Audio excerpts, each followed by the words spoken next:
Madam আহিব বুলিয়ে নহয়, আমি আমাৰ প্লেয়াৰ বিলাকৰ কাৰণে আমি গোটেই আয়োজন কৰিছিলো, যিহেতু এইটো 6th edition of all Assam para sports meet.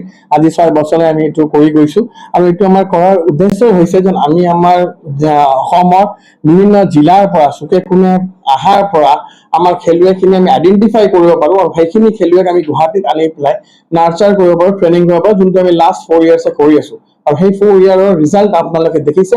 আজি চুইমিঙে কয়, বক্সিয়াই কয়, বেডমিণ্টনে কয়, আৰু লিজা বাৰু আমাৰ ইয়াতে ট্ৰেইনিং নকৰে, কিন্তু আমাৰ তাতে ফেচিলিটি নাই। লিজাই ট্ৰেইনিং কৰে আপোনাৰ আদিত্য মেহতা ফাউণ্ডেশ্যন হায়দৰাবাদ।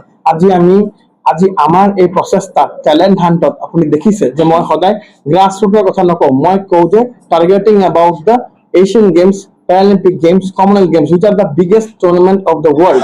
তো আমি সেইবিলাকত মেডেল পাব লাগিব। আমাৰ নেশ্যনেল মেডেল বহুত হৈ গ'ল, 45টা 50টা এই বছৰতে পাইছো, 100টাতকৈ ওপৰ হৈ গ'ল। বহুতখিনি খেলত আমি ৰাষ্ট্ৰীয় পৰ্যায়ত নেশ্যনেল মেডেল, নেশ্যনেল ৰেকৰ্ড কৰিবলৈ সক্ষম হৈ গ'লো।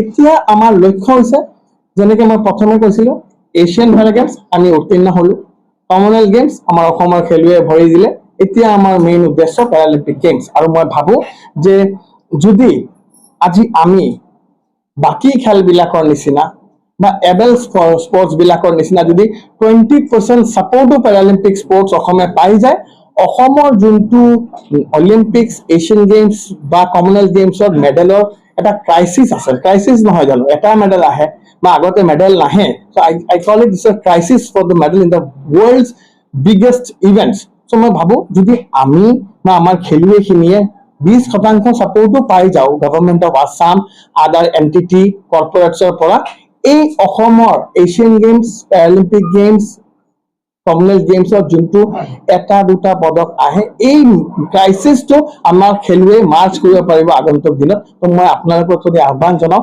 পেৰা স্পৰ্টছটোক ছাপৰ্ট কৰক, প্ৰমোট কৰক, আৰু আমি আগুৱাই যাবলৈ দিয়ক। আমাক ইনফ্ৰাষ্ট্ৰাকচাৰ দিয়ক, কোচেছ দিয়ক, ট্ৰেইনিং দিয়ক, যোনটো ফেচিলিটি আজি এডাল স্পৰ্টছে পায়, আমাকো তাৰ 20% যদি দি দিয়ে, আমি আপোনাক এছিয়ান গেমছত মেডেল, ইউথ এছিয়ানত আপোনালোকে দেখিছে, মই মিছা কথা কোৱা নাই, ইউথ এছিয়ান পেৰা গেমছত আমি 5টাকে পদক দিবলৈ সক্ষম হৈছো, যোনটো আপুনি 3টা গ'ল্ড মেডেল আছে। এবাৰ আপুনি কমনৱেলথ গেমছত দেখিছে ভাৰতৰ কিমানটা পদক, তাৰে 3টা গ'ল্ড মেডেল পেৰা স্পৰ্টছে কণ্ট্ৰিবিউট কৰিছে। চ' ডেফিনেটলি পেৰা স্পৰ্টছ অসমৰ পৰা বহুত ভাল আগন্তুক দিনত কৰিব পাৰিব। এইটোৱে আমাৰ প্ৰচেষ্টা, এইটোৱে আমাৰ প্ৰয়াস। সেই চিন্তাতে আমি আজি এই খেলখন অনুষ্ঠিত কৰিছিলো। আজি আপুনি দেখিছে 7খন ৰাজ্যৰ ষ্টেক হোল্ডাৰ্ছ ইয়াতে আছিলে। আগন্তুক দিনত আমি নৰ্থ ইষ্ট পেৰা গেমছটো কৰিব গৈ আছো, য'ত ফৰেইন টিমছো আহিব। চ' এইখিনি আমাৰ পৰিকল্পনা আছিলে। আৰু অসম বৰালী সন্থাৰ ঠিকনা সলনি হ'ল, নতুন ঠিকনা পালে, আৰু আজি ৰণিকি ভূঞা সমাবেশে আজি ইন'ভেশ্যনো কৰিলে। হয়, ডেফিনেটলি যিটো সেই অফিচটো আমাৰ নাই এতিয়া, তাতে কনষ্ট্ৰাকশ্যন চলি আছে।